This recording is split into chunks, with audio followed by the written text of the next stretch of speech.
¿Qué papel juega la privatización en la educación superior de Puerto Rico y qué consecuencia ha tenido en la calidad educativa?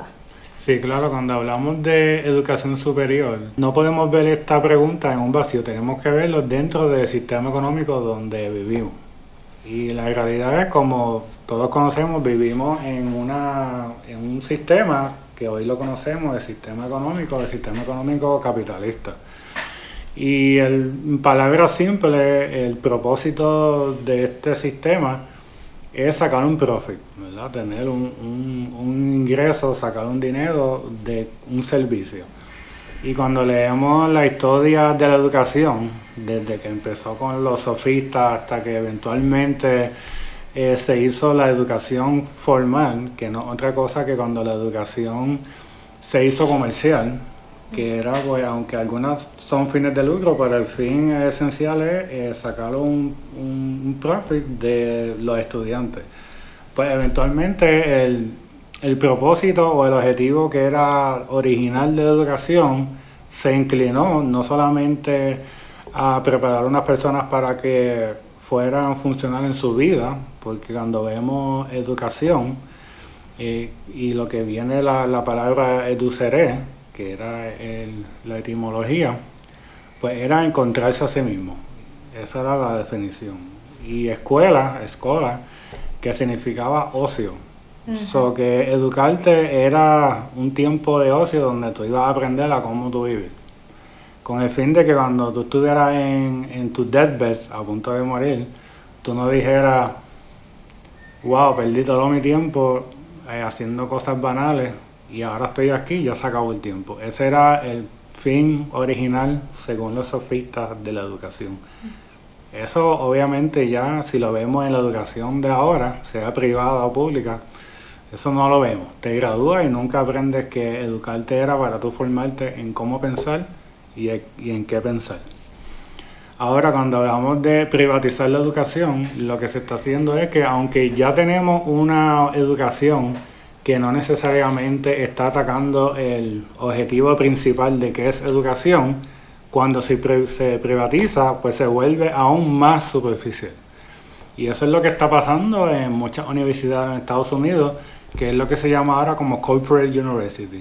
Son universidades que básicamente son el income, tienen por ejemplo muchos brands, en los juegos de fútbol tienen Coca-Cola, Pepsi, porque están endorsados ya como si fueran una compañía como cualquier otra, como decir Gucci. Exacto. Y entonces, pues, el fin de esa educación ya no es preparar a la persona para que piense más allá, sino es que tú seas funcional en un trabajo y se acabó. Podemos ver cómo de ser en esencia un espacio libre de construir conocimiento, lo vamos pasando a un modelo de negocio fijo, en donde ya el estudiante no es el estudiante para que aprenda, sino un número, una entidad que va a generar un income para la institución. Sí, y eso va a fluctuar dependiendo en qué época tú estás. Por ejemplo, cuando salieron lo que eran las computadoras, pues lo que era importante cuando yo estaba, por ejemplo, en la escuela superior, era comercio, y tú tenías que ser diestro en typing, como que escribir sin mirar, lo que es mecanografía. ¿Y por qué se está enseñando eso? Porque en esa explosión, que lo que se estaba buscando eran personas para que fueran secretarios, porque eso es lo que la economía estaba exigiendo. Entonces la escuela dijeron, pues tenemos que darle ese currículo porque eso es lo que está exigiendo el comercio. Pero ¿qué pasa? Eventualmente eso se va y viene otra tendencia y la educación intenta siempre satisfacer esa necesidad económica. Ahora mismo podemos ver dos ejemplos bien claros. Tenemos uno que está fomentando el mismo gobierno, Ironhack, por ejemplo, que es brindar educación de programación short term a estudiantes de high school, para que no tengan ni siquiera que ir a la universidad si quieren, y ya de ahí salen a trabajar a empresas. Y también podemos ver como en Cabo Rojo se hizo un contrato con la Ana G. Méndez para que hagan hotelería, hospedería para el proyecto Esencia. Literalmente ese es el fin, para que vayan a trabajar a ese megaproyecto, de lo cual es otro tema completamente. Pero ves, estamos viendo cómo entonces privatizar la educación se presta para dirigirla a ciertos fines que no necesariamente son el construir conocimiento ilimitadamente para desarrollarnos como humanos, sino ser entes de profit. Es correcto. Ahí diste un buen ejemplo. Yo di el ejemplo de cuando yo estaba en high school. Ya obviamente a quién le interesa que tú seas diestro en una maquinilla, ¿verdad? Ya nadie lo usa. Pues ahora no es maquinilla, ahora es coding. Pero entonces se limita lo que es formar un ente que él mismo pueda pensar por sí mismo y pueda desarrollar su propio conocimiento, y por encima de eso, que es el marco teórico que yo me inclino más, que es el constructivista social, que es que la educación es una forma de liberar a la persona, ¿verdad? Como lo que decía Paulo Freire, que la educación era para que la persona finalmente pudiera pensar por él o ella misma y criticar el mismo sistema. Que esa era la educación, criticar el mismo sistema donde tú vivías, no solamente tú aceptar las creencias que nos dan ya aceptadas, sino que tú como persona criticabas lo que dice el gobierno y lo mismo que te están enseñando. Donde se supone que el educador sea un facilitador, no solamente una persona que te va a decir cómo es algo. Voy a pasar a nuestra segunda pregunta, que dice: ¿existe una brecha significativa en la preparación educativa entre los estudiantes de escuela pública y privada al ingresar a la universidad? ¿Y cómo se podría reducir esta diferencia, si existe alguna? Sí, yo he trabajado en el sistema privado y, por ejemplo, yo doy los repasos del College Board a los estudiantes que ya están para graduarse. Y paradójicamente los que usualmente toman el repaso son estudiantes de familias pudientes, que ya prácticamente dominan todas las materias y que sin duda van a sacar una puntuación significativa en el examen. Y ahí podemos ver que el nivel socioeconómico de una familia sí es un factor bien significante. Por ejemplo, hay un estudio bien famoso que se llama The Summer Slide. The Summer Slide lo que significa es que este profesor de John Hosking, él hizo un estudio y él le dio una prueba estandarizada desde kinder hasta el grado 12. Y cada vez que pasaba el verano, él le daba la batería de examen. Y él entonces medía dependiendo del nivel socioeconómico de cada estudiante. Y él se dio cuenta que en kinder estaban más o menos todo el mundo parejo, misma puntuación. Pero luego que pasaba el verano, los de nivel socioeconómico alto se iban un poquito más adelante. Entonces cuando iba para segundo, seguía aumentando la brecha.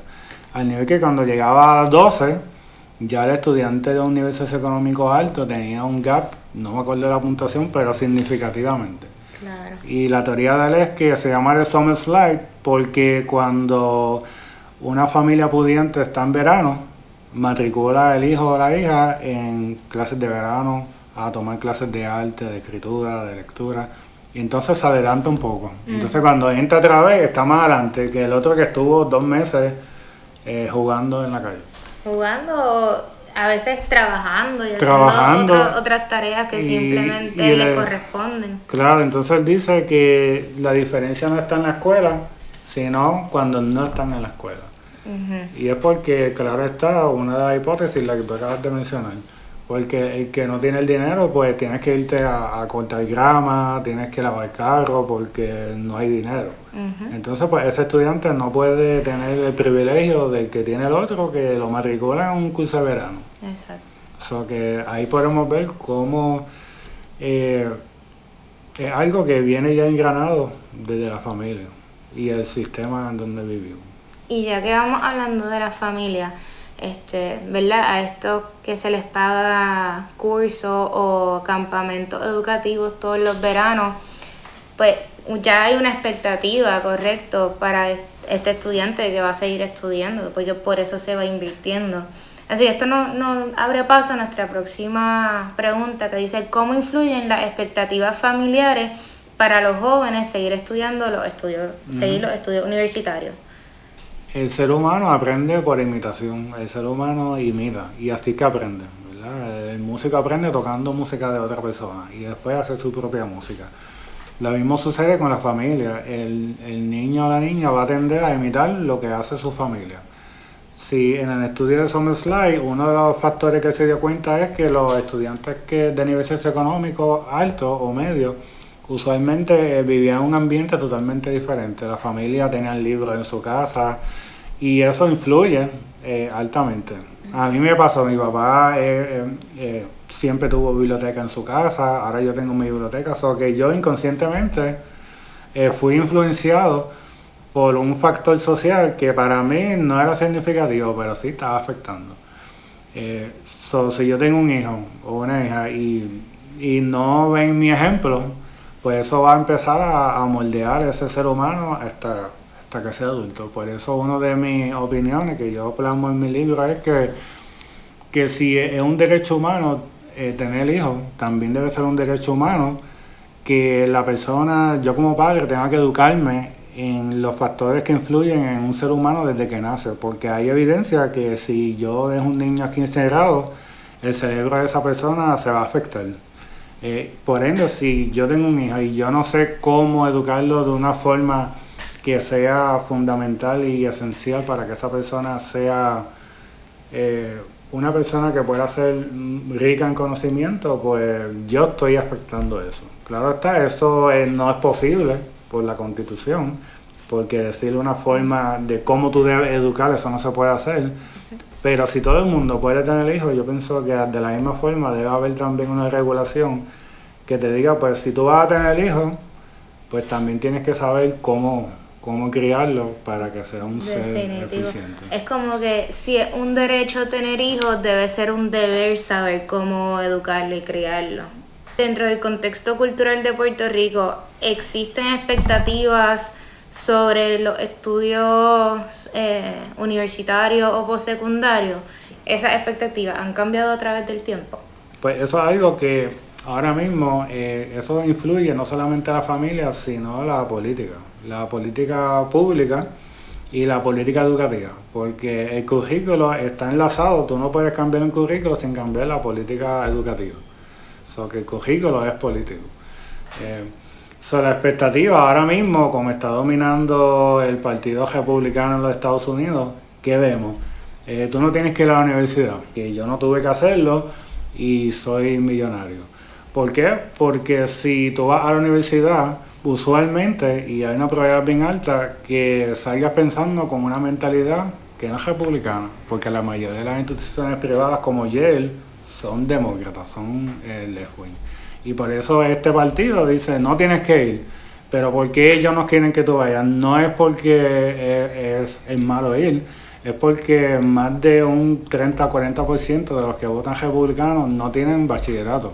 Porque en los Estados Unidos, como es tan caro estudiar, pues la mayoría de las personas no tienen bachillerato. Y si tú vas, pues entonces cambias de opinión. Uh-huh. Y por eso es que usualmente eso va a estar afectado dependiendo quién esté en el mando. Y por eso es que el objetivo de la educación informal, porque en este caso la educación formal siempre va a estar inclinada a la política pública, por eso es que yo pongo que la informal es la que le va a dar el poder a la persona para criticar lo que te están adoctrinando a ti por los medios, que es el producto de lo que es la política. Pues puede ir a una próxima pregunta. Como puertorriqueños hemos pasado muchas crisis, no es simplemente la actual de la deuda, no es la pasada de los desastres naturales, o sea, vienen de mucho más allá. Uh-huh. Estuve leyendo un artículo de un ex secretario de Educación, César Rey. Ajá, claro. Y él señalaba el problema de la gobernabilidad del Departamento de Educación, que si eso no se atiende, si la forma en que todos los entes dentro de este departamento no se atienden, pues por consecuencia la educación tampoco va a ser atendida. Y esto incluye los maestros, docentes, el personal no docente, el personal de mantenimiento, todas estas distintas partes que componen la educación. El doctor César Gray, él fue parte de un taller en la pandemia, en la Interamericana, y yo fui, y él estaba hablando de que la universidad ya no podía ser la misma de antes, porque pasó la pandemia. Pero yo le hice en el Q&A, yo le hice una pregunta y yo le dije, ¿por qué se esperó la pandemia para intentar modificar el currículo? ¿Verdad? Porque nunca se hizo nada, que aunque en la pandemia se cambió la forma en cómo se da la educación, pero el contenido sigue igual. Porque se daba lo mismo, lo único que en vez de estar en un salón, estaba en internet. Y él dijo que lamentablemente el sistema educativo se tarda tanto en cambiar, que él dice que una idea nueva que tiene que pasar por el Senado, él mismo dijo que puede tardar 10 años. Entonces cuando ya eso se implementa, ya pasó tanto tiempo que a lo mejor ya eso ni es factible. Ya no está ni con el tiempo, ahora tiene que volver a pasar por otra. Exacto, y entonces pasan 5 o 10 años más. Entonces pues él dijo, lamentablemente, y la realidad del sistema, él se enfocó en el sistema público, porque es donde él trabajaba. Él decía, lamentablemente lo que hacemos es reaccionar en vez de ser proactivo, ¿verdad? Proactivo en vez de tú saber, esto está funcionando, pero vamos a ver cómo lo podemos mejorar. No, lo que hacemos es que esperamos que se caiga el avión para decir cómo vamos a reaccionar. Entiendo. Sí. La especialización de los recintos, porque le están diciendo más especializarlo a que cerrarlo. ¿Cómo eso impacta en el acceso? Por ejemplo, si yo estoy acá en Mayagüez y me están diciendo que las humanidades están en Río Piedra, pero yo no tengo los recursos para mudarme a Río Piedra. Yo como lo veo es que están intentando resolver algo como era en los 90. Por ejemplo, cuando había mucha matrícula, por dar el ejemplo de una institución privada, la Inter decía, pues en San Germán es donde único se da música clásica. Entonces todo el mundo decía, pues yo me voy a hospedar a San Germán, pero era una época que era bonanza económica, finales de los 80, 90, porque ya empezó a decaer después de los 90, a mediados de los 90 empezó a decaer. Pero 80, pues esa era la mentalidad y funcionaba. Y entonces decían, pues entonces así jalamos gente de metro que quiere estudiar música clásica, se viene para San Germán. Y funcionó por un tiempo. Pero hoy es otra era. Entonces tú no puedes decir, por dar un ejemplo de la Inter, yo solamente voy a dar psicología clínica en San Germán. Y entonces todo el que está en Intermetro, no, tú tienes que hospedarte acá. Pues no va a funcionar, porque una persona con 23 años hoy no puede sobrevivir con un part-time, que es lo que va a tener si se hospeda. Es otra época y ya eso no funciona. Lo que se quiere hacer ahora con la UPR, con las humanidades, yo lo veo como algo similar. Pues para no cerrar el recinto, lo que vamos a hacer es que vamos a dar una especialidad aquí para intentar jalar a toda esta persona. Pues eso no va a suceder. Porque entonces, ¿qué requiere eso? Un montón de gastos. Hospedarte, necesitas un carro, no todo el mundo tiene carro. No tenemos un sistema público de transportación tampoco. No estamos en Manhattan. Es algo bien difícil. Uno de los problemas que yo siempre he criticado, tanto del sistema público como el privado, es que, por ejemplo, en esa época de los 80, que era la bonanza económica, se empezaron a abrir muchos recintos. Una para dar acceso, pero otra porque había muchas personas y decían, pues vamos a abrir uno en Mayagüez, uno en Aguadilla, uno en Arecibo. Y entonces se hizo un elefante blanco. Y hoy día no se puede mantener. Yo pienso que eso sucede porque se estaba pensando en que toda la historia iba a ser como era en ese momento. Nunca se pensó en el peor de los casos. Entonces, nunca se estructuró pensando en el futuro. Siempre se pensó, pues siempre va a haber gente. Creo que eso pasa mucho aquí en Puerto Rico. Se piensa todo en el aquí y ahora y no se analiza el efecto a largo plazo. A largo plazo. Es como decir que ahora yo tengo $500,000 y digo, pues me voy a comprar una casa de 10 cuartos. Pero ¿qué pasa? No pienso en el mantenimiento que va a tener la casa. Entonces va a llegar un momento que si yo no tengo un ingreso para costear todos esos gastos, eventualmente tengo que venderla. Y yo pienso que eso es lo que sucedió en gran escala en Puerto Rico con la educación, en el sistema público y en el privado. Y ahora estamos viendo los efectos de esa tremenda construcción que hicieron hace unos años atrás y nunca le dieron mantenimiento. Nunca le dieron mantenimiento. Y ahora estamos viendo los efectos directamente. Sí. ¿Cómo afecta el modelo de educación bancaria, que la conocemos gracias a Paulo Freire, en la formación crítica y creativa de los estudiantes en Puerto Rico? Mi idea que yo propongo a través de mi libro es una educación crítica, que es lo que decía Paulo Freire, y también incorporar lo que se llama el currículo de Media Literacy, de alfabetización mediática, que es un currículo para enseñarle a los estudiantes en cómo pensar sobre lo que ven y leen en los medios de comunicación, ya sea en social media, ya sea en las noticias, en la radio. Porque hoy día tenemos acceso a más información que nunca, pero no creo que tengamos la capacidad crítica de interpretar lo que tú estás viendo.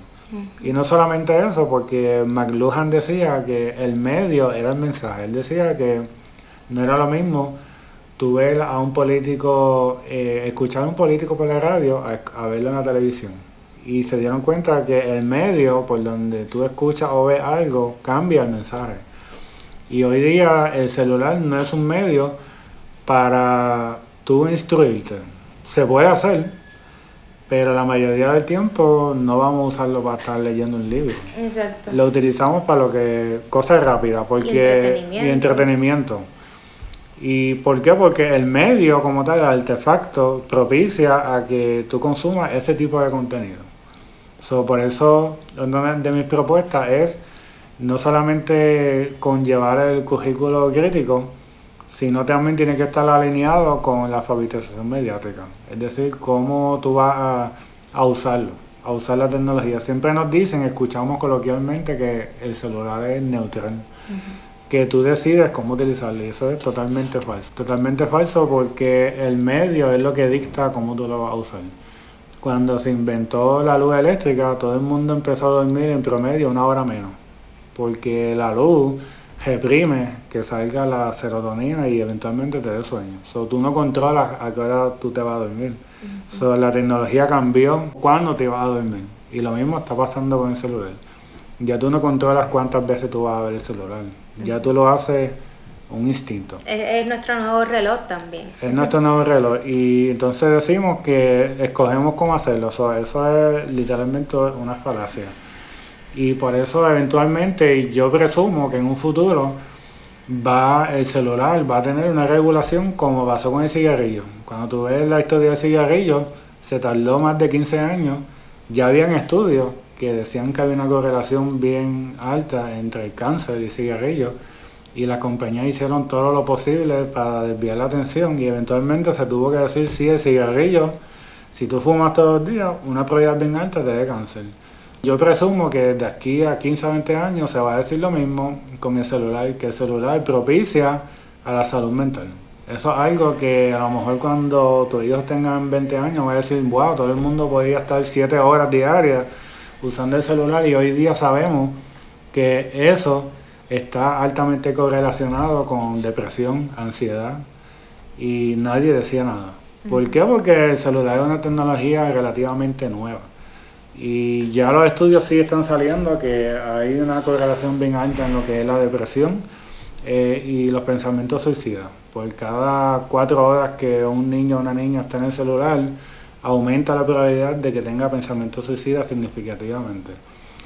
Lo que pasa es que es relativamente nuevo, pero yo presumo que en menos de 15 años sí va a llegar un momento que se va a decir sí, el uso del celular prolongado conlleva o está relacionado altamente con la salud mental, como lo que son los trastornos de ansiedad y la depresión.